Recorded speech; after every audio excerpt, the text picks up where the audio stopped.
Well, this is it, the Bassmaster Elite Series Winning Ways show, where we go deeper inside just exactly what it takes to win against this field of incredibly talented anglers on the Bassmaster Elite Series. Welcome to the Toyota Bassmaster Studios. I'm Tommy Sanders here with Mark Zona. This is our second installment for 2019. 4 spots we're going to. We'll start with 2 of them in South Carolina, Lake Hartwell and also Winyah Bay. In a coastal situation, we'll go to Toyota Bassmaster Texas Fest on legendary Lake Fork. Exactly right, and really we're going to start with Lake Hartwell. So many tournaments we've had here in the past, and that's going to be our Yamaha Unlock the Lake, and it will be so different this time around looking at Lake Hartwell. Really in those classics past, it was so cold, a lot of deeper water played in those events. Not the case this time around, and here's one of the big keys. You see 962 miles of shoreline with the warming nights, the warming days. Well, pretty much the entire population of bass and big bass are flooding the shoreline. Again, 3 classics here in the past, but every indication would be that this would be the best fishing of all the visits that this group has made. And let's start out by going to the man who led it wire to wire, Brandon Cobb. 19 pounds, 9 ounces, 19.9. And for the first time, Brandon Cobb is leading on the Bassmaster Elite Series. Well, it's not going to be much of a spoiler alert when I tell you that one angler is going to dominate this show time-wise, and here he is right here, Brandon Cobb. Great win on Lake Hartwell, and man, we can't wait to have you take us through it in your eyes. But let's start with your preparation, which goes back for many, many years. Yeah, Hartwell's it's a lake that's close to my heart. I mean, I grew up fishing there with my dad. You know, I fished team tournaments when I was 7 years old there with my dad. So I'm definitely familiar with the lake. I went to Clemson University, and the shores of Lake Hartwell. That's right there at the upper end of the Seneca River, which is where I spent most of my time in the tournament. There's no coincidence in that. I know that Hartwell real well, and have been fishing it as long as I can remember. Well, as we said, we spent 3 classics there at Hartwell. It's been fantastic every time, but this was a different animal this time around. It had even more potential, but I think when you guys were practicing for it, it wasn't showing itself just yet. That's right, yeah. Hartwell, so yeah, the classics were always a pre-spawn type bite, and then we were there, it was more of a spawn. And what was strange about the week we were there is the water temperature. We had one of the most significant cold fronts I've ever seen in April. And the water temperature actually got down to 56, 57 degrees, but fish had been on bed 2 weeks prior. So it was kind of strange to have pre-spawn water temps, but post-spawn and spawning fish. So it was a little strange week. It took a while to figure out what to do in practice, and never really exactly figured out what was going on with that cold water, but as the tournament progressed, it kind of worked out because it turned into typical Lake Hartwell in April. Yeah, you had some favorable weather throughout, albeit a bit of rain through there. So talk about, and for everyone, you know, this is a herring lake. This is a blueback herring lake. How did that figure in your game plan? The one time of year where you don't worry about what the herring are doing too much is the spawn. So if it had been 2 weeks earlier, 2 weeks later, if there had been some pre-spawn or post-spawn fish, then they'd play, but the spawn, they kind of forget about it. All right. Well, things got better as we went through the tournament. Had a great limit on day number 1. You had 5 3-pounders really early in that day. Day 1 just went probably better than your expectation. It did. Day 1 was, I think I had 19.9 that day, and it was a great day. Anytime you can break, the benchmark on Hartwell is about 17 to 17.5 pounds. It's got a lot of 3-pounders. It's hard to catch 4s. So if you can get over that 17 to 18-pound mark, it's a good day. Well, you knew there were 75 big dogs out there looking for spawning fish on the bank there. So your plan was a little something different. You kind of backed off a little bit and then first concentrating on boat docks, right? That's right. Yeah, the few good fish that I caught in practice were actually some post-spawn fish on boat docks. And I knew there wasn't a ton of post-spawn fish, but you only need 5 a day. So I kind of focused on that a little bit the first day, and it worked real well. I think I caught 1 spawning fish and the rest off boat docks. And then as the tournament progressed, I kind of thought that it was gonna get better, and it just didn't. It was kind of strange that went away, but more fish came up spawning.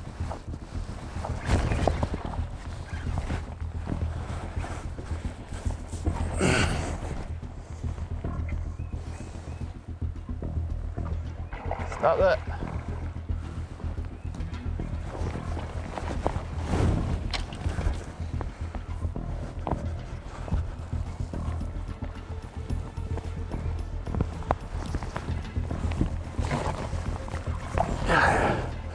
Help. They came up spawning, and I know you have a philosophy about that, especially with regard to Hartwell. You know, if you don't have to get on top of them, you don't like to do that. You like to kind of cast from far away, to start with anyway. That's right, yeah. The big females a lot. If you see the dark spot, green spot, light spot, whatever they're spawning on, if you can throw that wacky rig fluke stick from a long cast away, most of the time you'll actually catch the female first, which is the tougher fish to catch, and it's the one you want, so it works out well. My big bed fish this morning did not work out. They, I think they were gone. I couldn't really see. I think they were gone. I hooked the buck off one of them and he came off, but he was tiny. So I'm just kind of fishing, buying some time so I can see a little bit better now.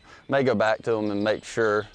One of them still had a fish on it, but I think it was the buck, not the bigger female. So a lot of times you catch the buck, you can catch the female next cast, but then sometimes females swim off. So if the female looks like it's gonna bite first, I always try to catch it first. I guess I'll go ahead and try to catch him, so I don't see her. Oh God, I got him, but she's right there. I guess I'm gonna catch him. I don't know. I don't think I wanna catch him. She looked like she was gonna eat it, and he's only about 2 pounds, and she's like 4 or 5. Oh my gosh. When you miss once, it just hits the same place every time. My eyes keep playing tricks on me. I feel like I see green spots moving, but I don't know if it is or not. Kind of got like a little stain to the water, like it's hard to see.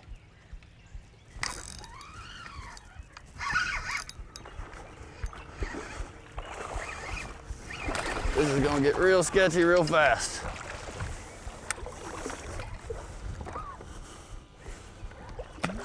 She's not that big though.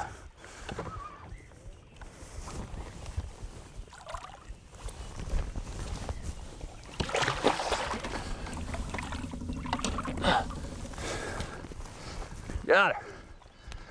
She ain't as big as I thought. She's pretty good. 3.5. That was pretty easy. The Bassmaster Elite Series Winning Ways is brought to you by Minn Kota, Talon, Mercury, and by Nitro Boats.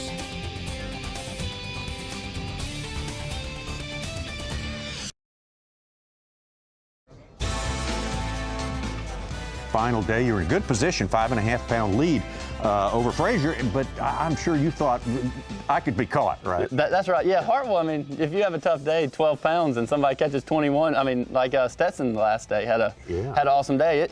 I've had 22 to 24 out there before, so you never really feel comfortable out there, but I definitely, that lead was nice to have going in.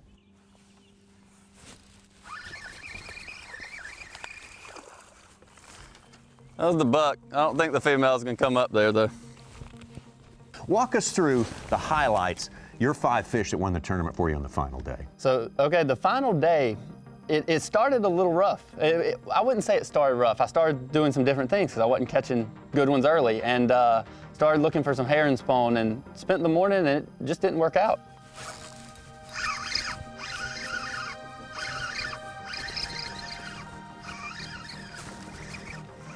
Little bitty one. But we'll take him. And he threw the bait off.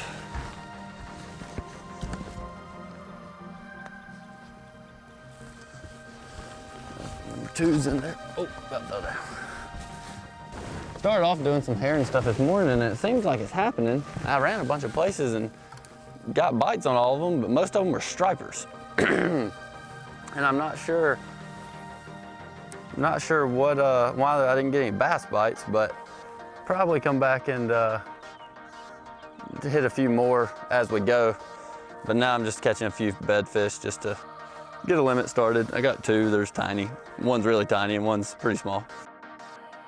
Then about 9:30 or 10, I just started looking for spawning fish. And actually had marked a 2.5 pounder on day 3. I started marking all the good, because I knew I had a pretty good margin going in. I was like, 2.5 will be okay on the final day. So I started marking some 2.5 pound fish on the 3rd day. And the first one I pulled up was the 2.5 pound buck and about a 4 pound female had pulled up with him. So I caught both of those, and then that pretty much set the tone of, I'm just gonna fish for spawning fish the rest of the day. Before the light got up, was it any different? Or you just kind of stayed the course the whole way through? Like early in the day was real slow. I mean, I was kind of, I was just trying to catch a few fish here and there to get some momentum rolling, but for the most part, I knew everything I weighed was gonna be after 10 o'clock, so it kept me from getting flustered if I wasn't catching them early, because I knew later in the day it was really gonna pick up.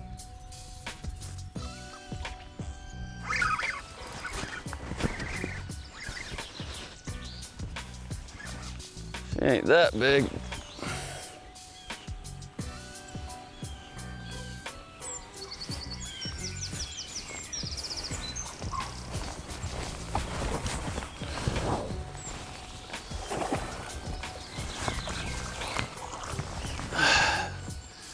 Got her.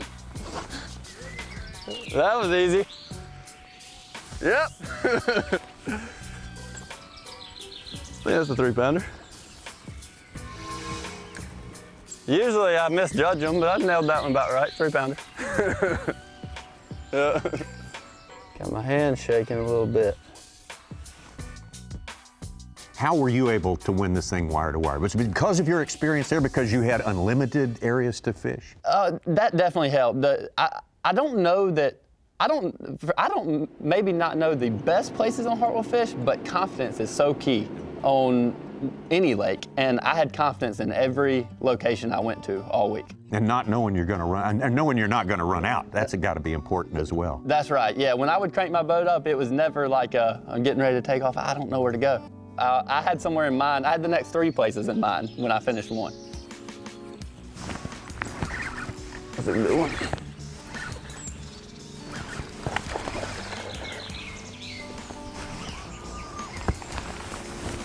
Don't go that way.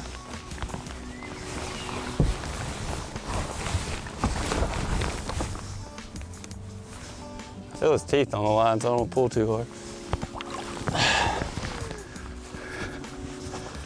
That one will help. Good thing I didn't pull very hard on him. First one I've caught off a dock in 2 days. Good one too. I caught a good one off a dock and one off bed at the base of the dock. And then what kind of put the cap on the day, I guess you'd say, when I knew that they were gonna have to really catch them to be able to make up some ground. I pulled in a pocket that I had caught some fish in on day 3, and there was 1 fish on the bed in there on day 3 that wouldn't help. And when I went into it on the final day, there was 3 fish on 1 bed, 2 good females, like 3.5, 4 pounders, and 1 buck. And I actually caught all 3 of them. So that was kind of what I feel like the exclamation point on the day was. And once I had those, I knew it was probably enough to pull it off. I don't know, man. I've been so close so many times and just have not ever been able to seal it. And I'm hoping this is the one. It's kind of one of those things though. I feel like I got enough right now, but because I've been close so many times and just fell a little bit short, I won't be happy till I've got 20. I know that I'm probably safe then. She's looking. Oh, she swam by it. Oh, she got it.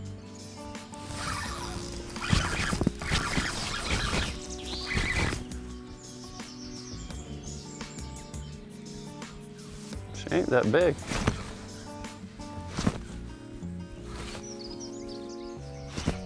She ain't near as big as I thought she was. She'll call.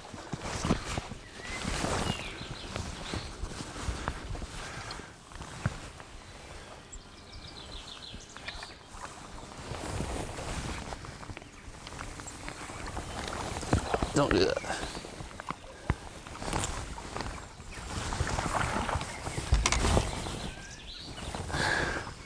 Got her.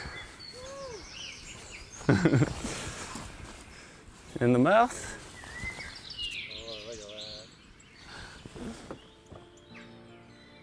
What'd it feel like to take the win? Winning at Hartwell was awesome. I mean, just it made me think back all the memories I have fishing it. And who would have thought 10 years ago when I was fishing or 15 years ago fishing the local club there that I'd be holding the blue trophy up 15 years later. From Greenwood, South Carolina, the C-O-double-B, Brandon Cobb!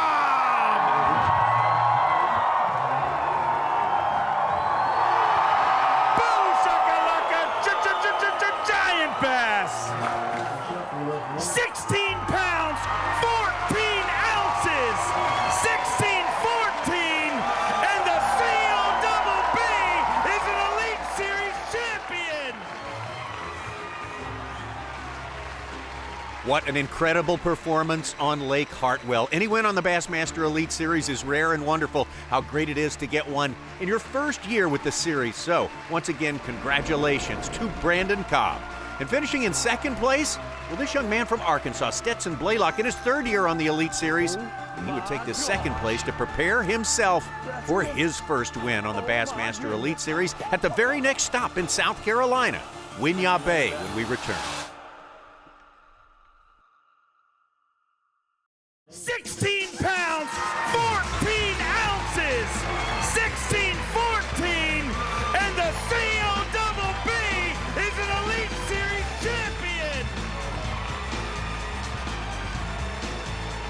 Second 3 events of the season for the Bassmaster Elite Series. We're breaking them down on our Winning Ways program. Brandon Cobb picked up the first one of that season segment at his own home lake of Lake Hartwell. Second place was this man right here, Stetson Blaylock, in his third year on the Bassmaster Elite Series, would take it on to the win at Winyah Bay, but he set it up at Hartwell. Gotcha! Yes! Inside the mouth, way down deep. Before we get into your victory at Winyah Bay, let's just go down the road for the simple fact, if you did not get to see the footage from the tournament you almost won a week prior at Lake Hartwell, walk me through you actually being more confident there than Winyah. Well, Hartwell, for me, I fished there 3 or 4 times, and all through the pre-spawn, spawn, and post-spawn, and I really thought that I could win that event. Going into it, just confidence was high after a top 10 at Lanier, and I knew that the fishing was going to set up to my strengths. You know, going down the bank, just throwing at light spots, boat docks, looking for fish on beds, and boy, was I surprised at how tough practice was for me. There wasn't that many fish up ready to spawn, but as the tournament progressed, it got really, really good. I need you to walk me through the best topwater bite we've ever seen on the Bassmasters, I think in the last 2 decades. You know, for me, that topwater fish, the popar, it's a confidence thing, but it's usually as the fish are finishing up spawning, I'll start throwing it around in the little shade pockets, overhanging trees, things like that. And it's almost always a subtle bite. They don't really blast it ever. But that particular one, I'll never forget, that was about the 3rd cast I'd made with that bait all week.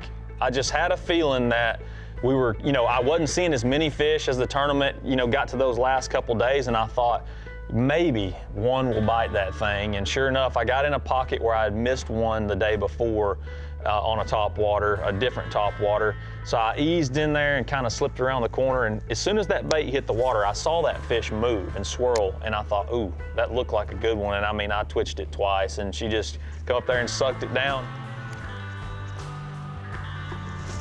That's a big one. Stay on there, baby. Stay on there, baby. Stay on there, baby.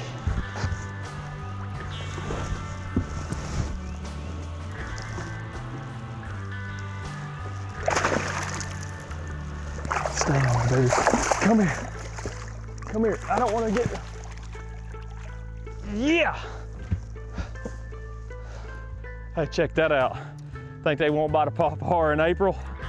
It's funny because for the world to see that, it was like, wow, that was amazing. But for me, I've seen it a lot. I've seen so many times that those fish just come up there and just kind of like a redfish or a dolphin or whatever, that they just kind of come up there and suck it down. They really don't bust it at all. And I don't know why they do that, But that was definitely a good one. I've watched it 100 times since then. So after that event, you almost win that tournament, a tournament that you believed you were going to win, to a place that you have no history, Winyah Bay.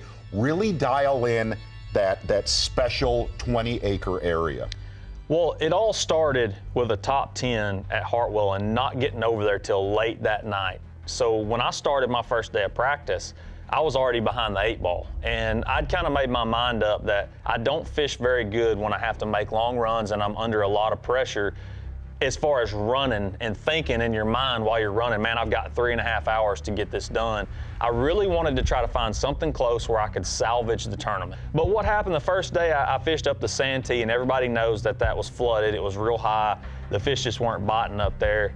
And I said, you know what? I'm gonna go fish something that looks good on the map. And when I pulled up my map on my graph, and I was like, holy cow, this area looks like it has a pond back there, but it has a series of canals where, to me, you can spend a whole day in that area. Instead of, a lot of these guys were running from ditch to ditch to ditch and running, a lot of time.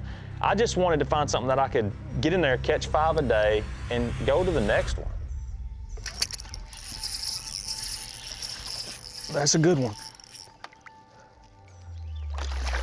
Come here. Come here. Gotcha. Hey now. Hey now. That'll work. Yes. Fished all that sand right there, and as soon as we get back to where the thickest of the thickest cover is, I throw in there, and as soon as I throw in there, my line takes off down. I can see it, but I can tell it's over a tree. So I leaned up on that fish, and he was definitely behind the limb, and thank the good Lord he stayed on. We got him in the boat. So it's a slow process, and it's painful to put up with, but it works. That'll work. Stetson Blaylock in a well-known place, a community hole, if you will, but he made it pay for 4 days. Picks up the win at Winyah Bay. He'll break down the baits when we come back. Get you a load of that, Bass Nation. The Bassmaster Elite Series Winning Ways is brought to you by Abu Garcia, Berkeley, Triton Boats, and by Toyota. Closing in on mid-season on the Bassmaster Elite Series. This is our Winning Ways show, breaking down those Elite Series victories, the second 3 tournaments of this season. Meanwhile, got some pretty good races going on, and one of them, Dick's Sporting Goods Rookie of the Year. And what a battle at the top between Patrick Walters and Drew Cook, but Luke Palmer, Lee Livesey, Garrick Paquette all in this. We got a long way to go on that race, but right now, let's break down the baits that won at Winyah Bay. Their skeeter boats taste the bait. Maximizing your fishing time. One of the critical things in there was depth. For sure. Walk us through your 1-2 punch as far as your baits and how you would rotate them. Well, it was pretty simple for me. When I found this area, I found it with the wacky rig, and I was just kind of trolling through there on a low tide, honestly going as fast as I could, and I had about 10 bites with no hook on my bait. And I said, okay, there's enough fish in here to have a decent tournament if I can get in here and there's not 75 guys. I knew there would be a lot of pressure, but I thought if I could get in there, hunker down, fish the way I like to fish, which is dead slow in a situation like that, that I could do okay. And so I just had the exact same rig. This is just a 5-inch Yumdinger green pumpkin. It's as simple as it gets. And I tell people this all the time. I explained it on live that for me, it's all about just staying simple. Don't overthink it. A bass is a bass, whether they're in a tidal fishery or on a highland reservoir, but it's all about the confidence in that bait to be able to just slow down, cast it, fish it slow. And if those fish are spawning, they're gonna bite a wacky rig. That's a big one, a big one. Oh gosh, stay on, stay on, stay on. Lord. Oh my gosh. Stay on there, baby. Stay on there, baby. Yes! Yeah! Boom! Thank you, Lord. Hey, get you a load of that, Bass Nation. That's what I'm talking about right there. Just when you think it's over, just when you think your stuff's dried up, biggest bite I've had all week. Got him in the boat, everything was perfect. He got around a limb out here, the limb broke. All these thousands of limbs I've hung in all week long, and that one right there was weak enough it broke with that big fish. Doing work, man, all week long. Last week at Hartwell, you got to see it. I mean, sometimes fishing is about being simple and not overthinking it. It doesn't get more simple than that right there. And just like at Hartwell, every now and then, you said you were creeping. You're creeping it real throughout these little ponds and canals.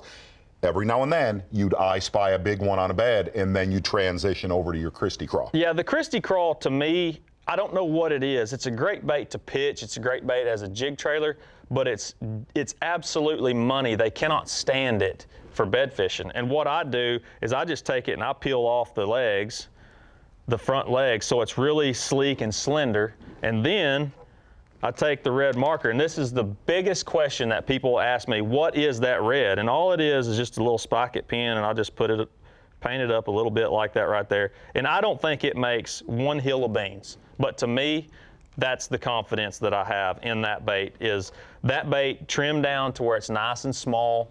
And I don't think a lot of people are using it.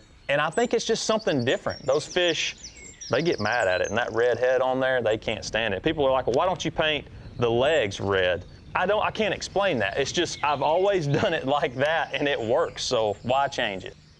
When I'm not throwing it up there, she swims off.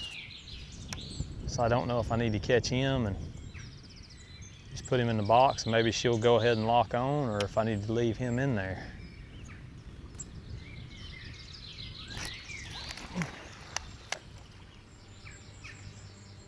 Dang it. Not what I wanted to do right there at all.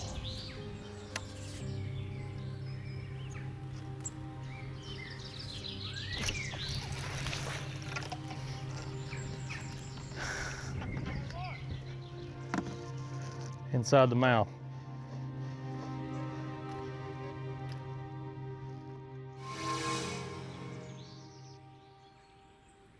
That could be a bad mistake, or it could be the greatest move I've ever made. She's bit it one time, but then she just kind of sits out there and acts like she don't care. But it's definitely one that would give me a really, really nice bag and a pretty good shot to have a run tomorrow. I think. It's that big. I mean, it's a Jim Dandy giant.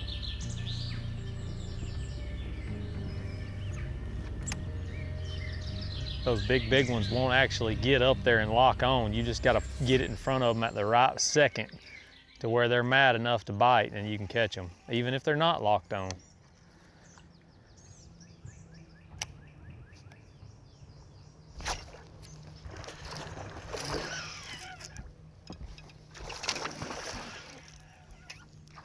Yeah! Be in the mouth, baby. Oh, come out. Dude, I had her in the top of the mouth. Right there's the hook hole.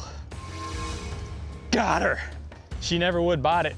And I skipped my bait up there past her and it spooked her off the bed. She went to the right side of the pole and I pulled my bait down on the left side of the pole, and she came around and met it face to face, and I just popped it right up in front of her face and she sucked it all the way in. 100% what you want.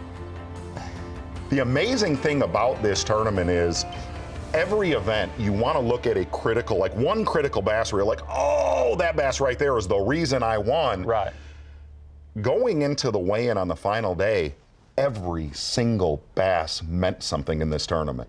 It did, and I'll never forget the feeling when I put my rods down and said it's time to go. I had no idea how close it was, even at that point at 2:30 in the afternoon. You know, when he weighed in and I was starting to do the math in my head, I was like, okay, I need 8 something to win.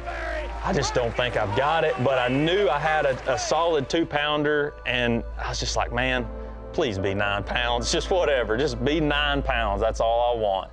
And golly, it feels so good to get that first blue trophy. You're going to be back in the studio this year again, some way, shape, or form. Are you not? I hope so. It's golly, we've got some good fishing left. I'm excited. No doubt.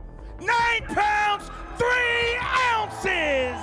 9-3, and with 50-15, Stetson Blaylock is a Bassmaster Elite Series champion! I don't have any words to describe how it feels to go through finishing second and just being thankful for it and just keeping your head down. I've never been here before, so I went to where I knew there was some fish, and that's all I got. Thank you, Lord. We're gonna bring out our tournament director, Trip Weldon, to make it official. Your 2019 Bass Pro Shops Bassmaster Elite of Winyah Bay belongs to Stetson Blaylock. Stetson Blaylock, a well-respected angler, still needed that one victory on the Bassmaster Elite Series to get that started. Picks up the blue trophy here at Winyah Bay with an excellent effort under some tough fishing conditions. Well, when we come back, we'll be joined by a familiar face. In fact, we've already seen him on this show, The Winning Ways. The C-O-double-B. Yes, and we're back with guess who? Brandon Cobb. 2 wins featured in this edition of Winning Ways, and a great win on Lake Fork, Brandon. And that one had all sorts of extra stuff going on with that. We'll talk about that a little bit later. But let's talk about, was this your first trip to Lake Fork? It was my first trip. I've fished other places in Texas and have driven right by Fork, but never put the boat in. Well, as you prepared for it, I mean, you got to think, wow, this is going to be a slugfest. How do you prepare differently for one like that? We knew it was going to take some weight to win. Every angler in the field did, and what I wanted to find on Fork was just something I was familiar with. Woo! That is some meat from Lake Fork, baby. That's what we always do. We look for something that compares to a way we know how to fish, and that's what I ran into the shad spawn.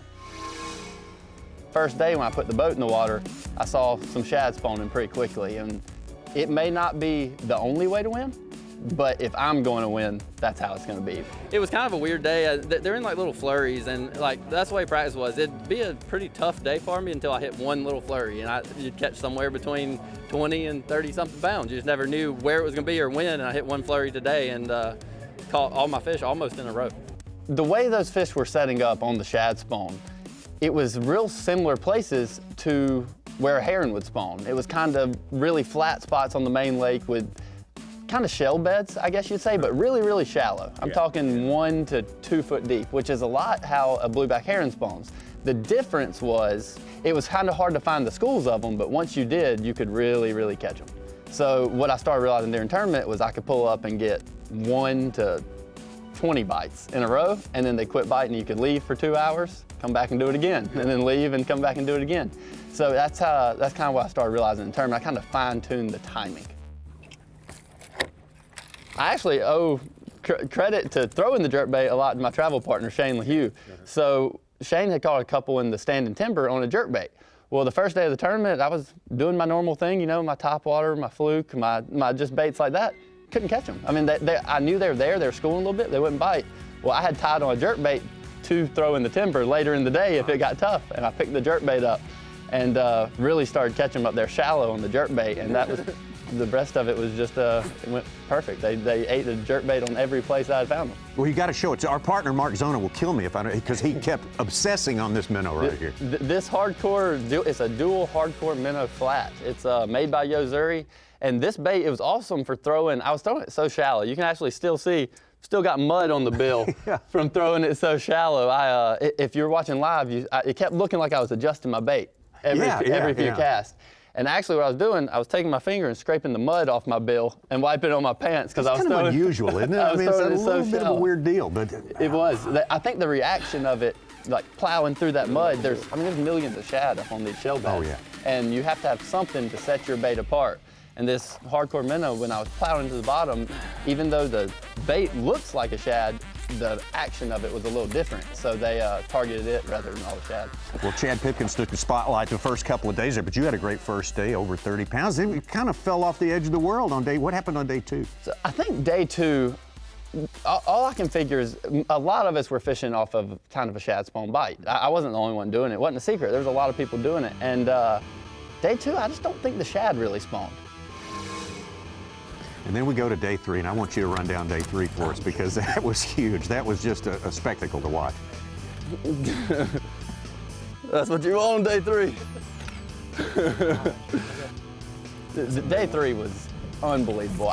It was one of those days where it was like I couldn't make a bad decision. I got up to, I think 30 pounds or a little better, just throwing the hardcore minnow on some shell beds and points, about like I did the first 2 days. And then for some reason, not sure why, the shell bed fish would just quit biting about 11:30. Or 12 maybe. And at 12 I said, well, I know they're gonna quit biting, so we're just gonna go to the bank and keep momentum going. I'll just go keep catching fish off the bank. Caught a whole bunch on a spro frog, just fishing the bank, and then came around the dock and laid right up there on the bed as pretty as it could be with an 11-pounder.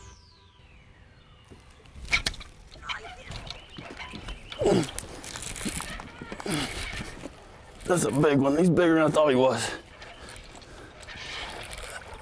That might be a 10-pounder.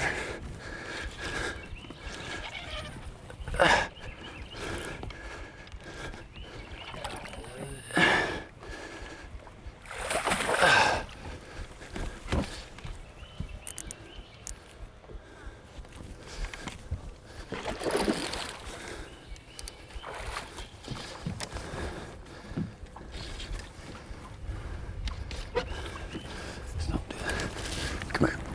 Yes!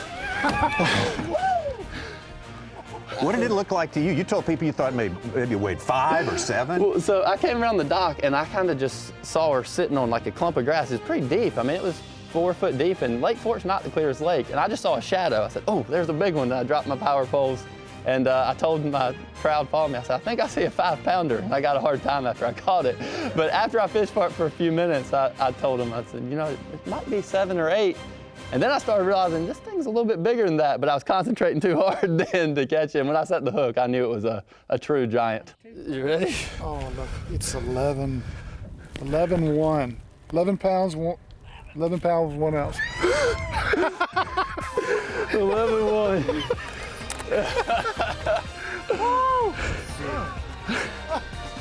You talk about a career day. Look at the quality brought in by Brandon Cobb on day number 3 here at incredible Lake Fork. We have got an incredible race also going on this season. How about Toyota Bassmaster Angler of the Year? Just about too close to call between Patrick Walters and Drew Cook, but hey, Stetson Blaylock, who's done very, very well. We saw him today. Corey Johnston in the mix. Scott Canterbury's having a great season. Micah Frazier, Brandon Cobb, of course, in the list, Shane LeHue, the veteran Bill Lowen, and Chris Johnston as well from Canada. When we come back, we will wrap it up from Lake Fork with Brandon Cobb. The Bassmaster Elite Series Winning Ways is brought to you by Yamaha, Skeeter Boats, Power Pole, and by Humminbird.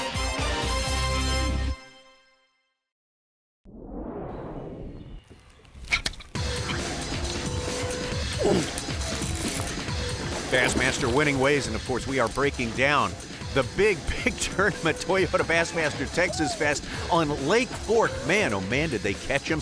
And our winner, Brandon Cobb, putting on a show. In fact, the Mercury move of the tournament would be Brandon Cobb going from 14.5 pounds on day number 2 to 37.15 on day 3.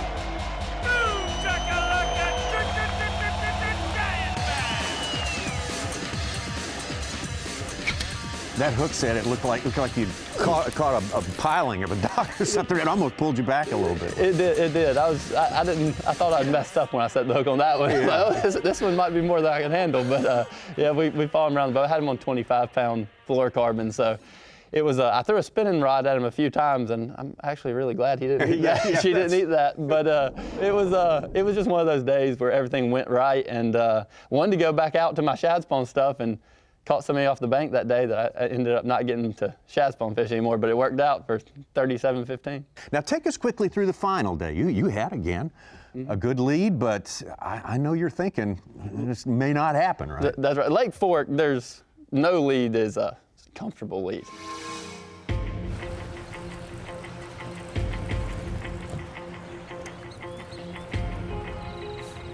Well, we're not catching anything? I don't know. I catch a shad like every cast. The day before I had 38 and could have really had more, so I knew anybody could do that any day.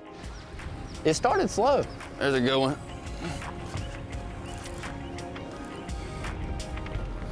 He's barely hooked. He's not big, but he's barely hooked. Got him with another hook now. For some reason, a shad spawn is typically like an early morning bite. I mean, it happens for an hour and then it's tough. As the week progressed, it kind of got to where it didn't work early, and about 8:30 or 9, it really picked up. God, there's so many freaking stumps. It's about to swim straight into one. I don't know if it's a bass, honestly. It's a decent one, though.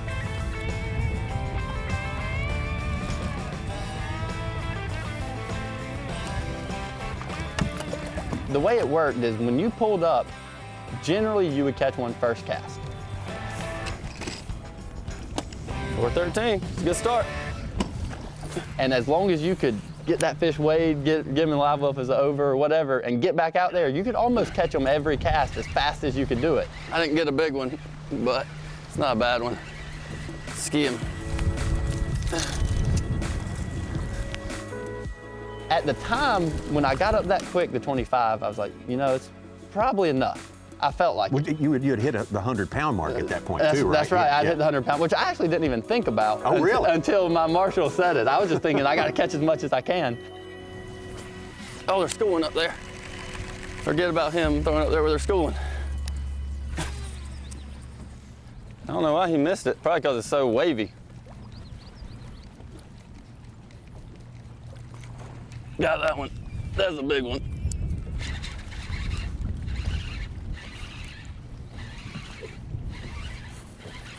Don't go in that tree.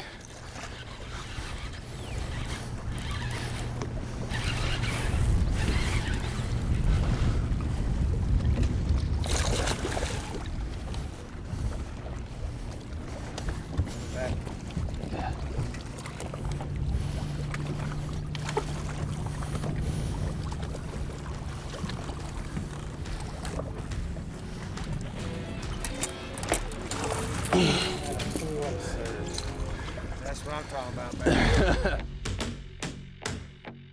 I got to 25 and I felt comfortable, but then all of a sudden it was like the momentum went away. I quit getting bites, couldn't find them. I mean, I spent like 4 hours without catching one, or 3 hours, and I started feeling like I was slipping. I felt like I was falling. Oh, the wheels were turning a little bit. Maybe thinking about somebody else really just wailing on them out there. They were, and then I went to the bank, and I caught the big one on the bank the day before, and I caught fish off the bank, but nothing of any size.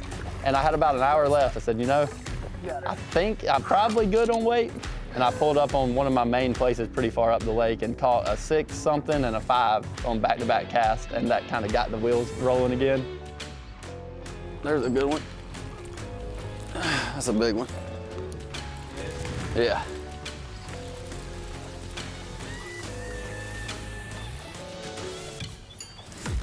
I don't care if he jumps because there's stumps. I'd rather him jump than go in a stump.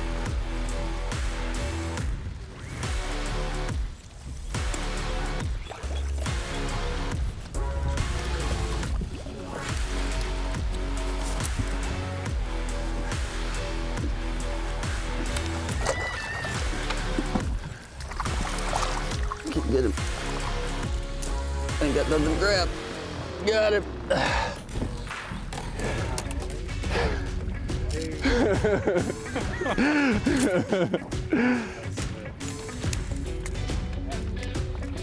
Some jerkbait sideways.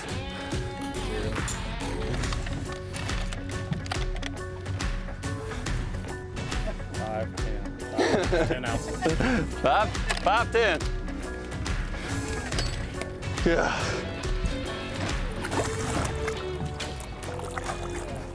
The whole week was awesome, but the afternoon, the final day, was probably the most unbelievable fishing I've seen or I've ever had in a tournament.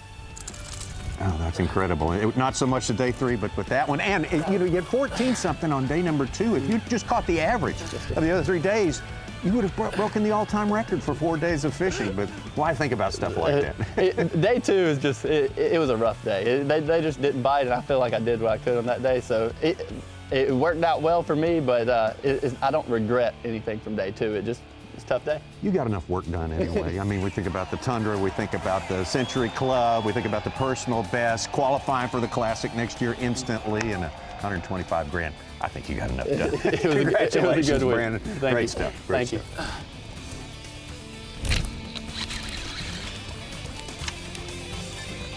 you. Got it.